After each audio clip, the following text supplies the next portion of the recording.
Hello friends, today we are going to learn tenses. There are three types of tenses. First one is present tense वर्तमान काळ, second one is past tense भूतकाळ, third one is future tense भविष्यकाळ.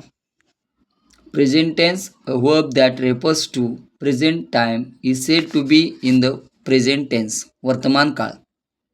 Past tense, a word that refers to past time, is said to be in the past tense.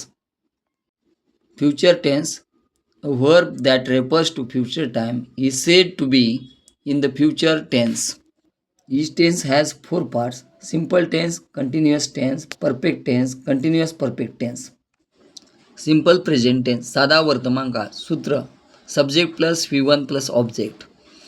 खालील उदाहरणे तुम्ही बघा. त्यानंतर लक्षात ठेवा, जर क्रियापदाची शेवटचे अक्षरे S, S S, C H, O आले असतील तर ही सी इट असताना क्रियापदाला एस किंवा एस जोडावा. सिंपल पास्ट टेन्स, साधा भूतकाळ. सूत्र subject plus V2 plus object. याच्यासाठी खालील उदाहरणे तुम्ही पहा. सिंपल फ्युचर टेन्स, साधा भविष्यकाळ. सूत्र subject plus shall will plus V1 plus object. यासाठी तुम्ही खालील उदाहरणे पहा. या पुढील भाग या नंतरच्या व्हिडिओमध्ये.